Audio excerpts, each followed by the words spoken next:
اب یہ ہمیشہ سے ایم کیو ایم کا یہ وتیرہ رہا، آپ کو اچھی طرح سے یاد ہے، یہ گزشتہ 23 برسوں سے ایم کیو ایم کی یہی صورتحال ہے کہ وہ اقتدار کا رخ دیکھ کر اس طرف کو چل پڑتے ہیں۔ اور پرویز رائی نے مزید کہا کہ بلوچستان حکومت اور جی ڈی اے میں بھی حکومت کی آئین اور ملک دشمن پالیسیوں پر سخت تحفظات پائے جاتے ہیں۔ عمران خان جلد تمام جماعتوں کا اجلاس بلا کر اگلا لائحہ عمل بتائیں گے، یعنی کہ ذرائع کا یہ دعویٰ ہے کہ جو پاکستان تحریک انصاف کے پرانے اتحادی ہیں وہ اور بشمول جماعت اسلامی پاکستان تحریک انصاف یہ کوشش کرے گی کہ ان تمام سیاسی جماعتوں کا ایک اجلاس بلا کر اس کے اندر آئینی اور قانونی معاملات جو ہیں وہ عمران خان نئے عام انتخابات کے حوالے سے پاکستانی قوم اور ان تمام سیاسی جماعتوں کے سامنے رکھیں۔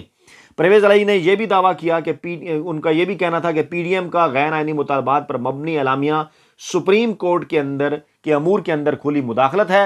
اور حکومتی اعلامیے میں سپریم کورٹ کے خلاف دھمکی آمیز اور توہین آمیز زبان استعمال کی گئی اور الیکشن رکوانے کے لیے حکومت کا یہ جو آخری حربہ ہے یہ بھی ناکام ثابت ہوگا۔ دوسری جانب ایک اور اہم ترین اور بڑی ڈیولپمنٹ پاکستان تحریک انصاف کے رابطے بحال ہونے کے بعد جی ایچ کیو اور پاکستانی عدلیہ یعنی سپریم کورٹ آف پاکستان کو ایک اہم ترین پیغام بھیجا گیا ہے عالم دین مفتی تقی عثمانی صاحب کی جانب سے، اور ان کا یہ کہنا ہے کہ موجودہ سیاسی صورتحال میں سیاستدانوں اور دیگر اداروں کو مل بیٹھ کر مسائل کا حل نکالنا چاہیے۔ انہوں نے کہا کہ اگر کسی گھر کے لوگ آپس میں لڑ رہے ہوں اور گھر میں آگ لگ جائے تو کیا اس وقت یہ بحث کی جائے گی کہ آگ کس نے لگائی، یا واحد راستہ یہ ہوگا کہ سب مل کر آگ بجھائیں؟ ان کا کہنا تھا کہ موجودہ بحران کا واحد حل صرف اور صرف یہ ہے کہ تمام جماعتیں اور ادارے منافرت اور دشمنی کی بجائے سر جوڑ کر بیٹھیں، ملک کو بچائیں۔ مفتی تقی عثمانی صاحب نے قرآن پاک کی آیت کا بھی حوالہ دیا کہ اللہ تعالیٰ فرماتا ہے کہ تمام مسلمان آپس میں بھائی بھائی ہیں اور اپنے دو بھائیوں کے درمیان صلح کراؤ اور اللہ سے ڈرو تاکہ تمہارے ساتھ رحمت کا معاملہ کیا جائے۔ انہوں نے یہ بھی کہا کہ عوام اور باثر حضرات کا فرض ہے کہ وہ اس قرآنی حکم پر عمل کر کے رہنماؤں کو ساتھ بٹھانے کی کوشش کریں۔ شیخ الحدیث ہیں مفتی تقی عثمانی صاحب، انہوں نے مزید کہا کہ فوج اور عدلیہ کو یقیناً سیاست کے اندر دخل اندازی نہیں کرنی چاہیے۔ میں ریپیٹ کرتا ہوں، انہوں نے کہا کہ فوج اور عدلیہ کو یقیناً سیاست کے اندر دخل اندازی نہیں کرنی چاہیے، لیکن ایسے سنگین حالات میں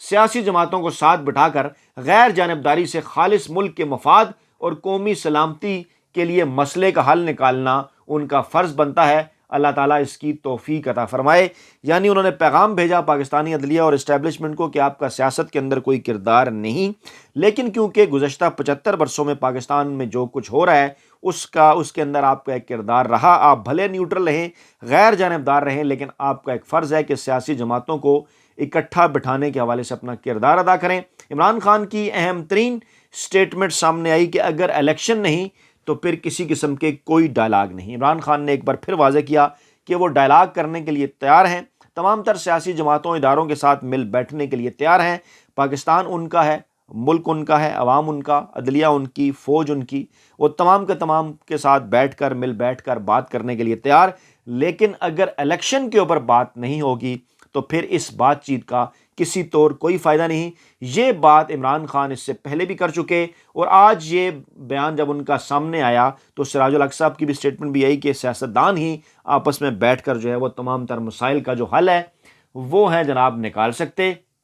شاہ محمود قریشی کا اہم ترین بیان، انہوں نے کہا کہ ججز کو دباؤ میں لانے کے لیے ریفرنس لانے کا اشارہ دیا گیا کہ 3 ججز کے خلاف ریفرنس لایا جائے گا۔ مقصد کیا ہے کہ الیکشن میں کسی نہ کسی طریقے سے تاخیر ہو۔ آئین بڑا واضح ہے، 90 روز میں انتخابات ہونے ہیں، اور پی ڈی ایم حکومت اور جماعتیں People's Party, Noon League, J U I ایک طرف کاغذات جمع کراتی ہیں، دوسری طرف کہتی ہیں کہ الیکشن نہیں ہونے دیں گے۔ قانون سازی نمائندوں کا کام ہے، مگر دیکھنا یہ ہے کہ اس کی ٹائمنگ کیا ہے۔ اشارہ کیا انہوں نے اس قانون سازی کی طرف جو کہ سپریم کورٹ اور چیف جسٹس کو مد نظر رکھ کر سامنے رکھ کر جو ہے وہ اس پرسپیکٹو میں کی گئی، مخصوص لوگوں کو، نون لیگ کی قیادت کو، پی ڈی ایم کو فائدہ پہنچانے کے لیے۔ انہوں نے کہا کہ دیکھنا یہ ہے کہ قانون سازی ہو سکتی ہے یا پھر آئینی ترمیم لانی ہے،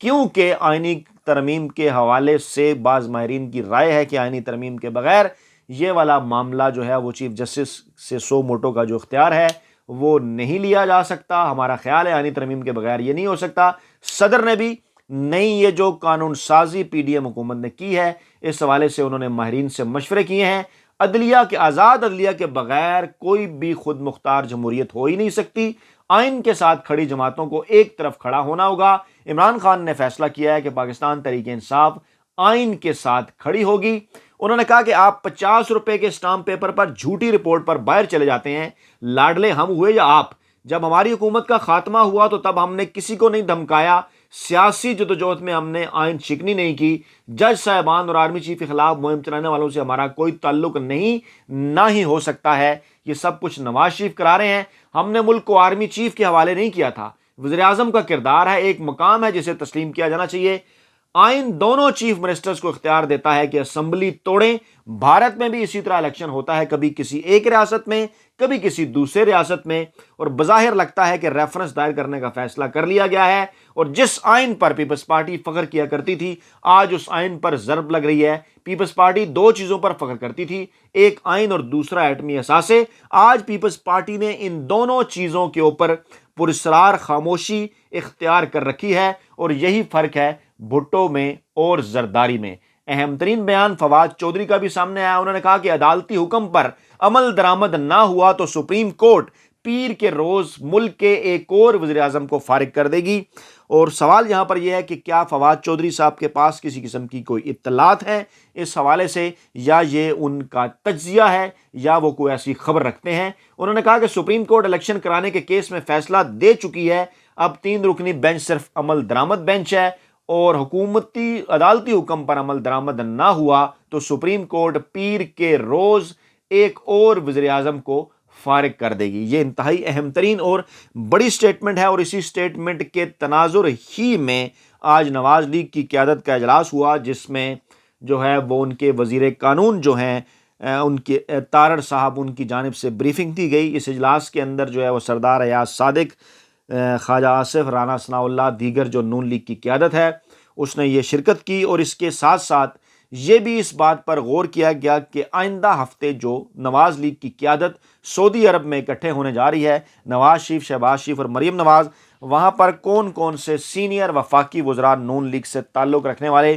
اس اجلاس کے اندر شرکت کریں گے، کیونکہ وہاں پر مشاورتی میٹنگز بھی ایکسپیکٹڈ ہیں۔ اور سپریم کورٹ سے ممکنہ طور پر آنے والے فیصلے کی روشنی میں، جس کے بعد پاکستان میں معاملات نئے عام انتخابات کی جانب بڑھیں گے، اس ساری صورتحال پر نون لیگ کی جو قیادت ہے وہ غور کرے گی۔ اس وقت سر دست جو تازہ ترین سچویشن ہے وہ یہ ہے کہ کیونکہ الیکشن کمیشن آف پاکستان کا شیڈول جو ہے وہ جاری تھا، ان کا جو شیڈول ہے وہ چل رہا تھا، اور اس شیڈول کے حوالے سے سوموار کے دن تک، یعنی کل 3 اپریل تک، امیدواروں کی جو حتمی فہرست ہے وہ سامنے آنی تھی۔ لیکن اسی شیڈول کے دوران کیونکہ غیر آئینی اور غیر قانونی طور پر الیکشن کمیشن آف پاکستان کی جانب سے انتخابات کی، پنجاب کے انتخابات کی تاریخ جو کہ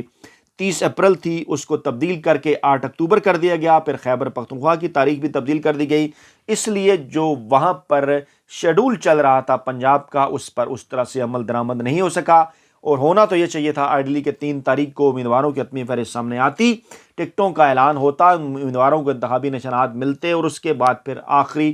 مہم ہوتی امیدواروں کی 30 اپریل کی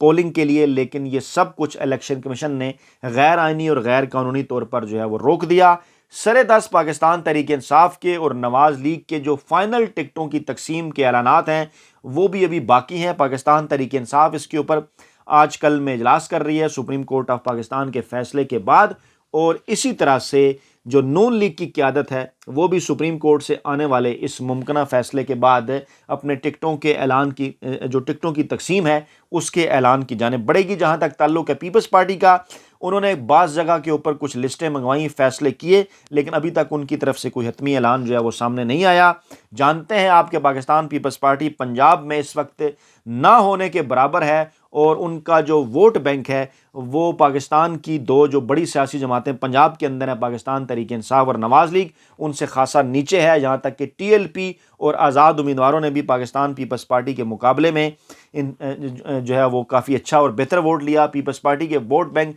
کسی بھی جگہ پر کو 5-7 ہزار سے نہ بڑھ سکا، کئی جگہوں پر تو 1000-2000 ووٹ جو ہے وہ انہوں نے حاصل کیے تھے۔ اب اس صورتحال کے اندر پیپلز پارٹی جو کہ پی ڈی ایم کا حصہ خود کو نہیں گردانتی، بعض معاملات پر اس سے علیحدہ کھڑی ہوئی نظر تو آتی ہے،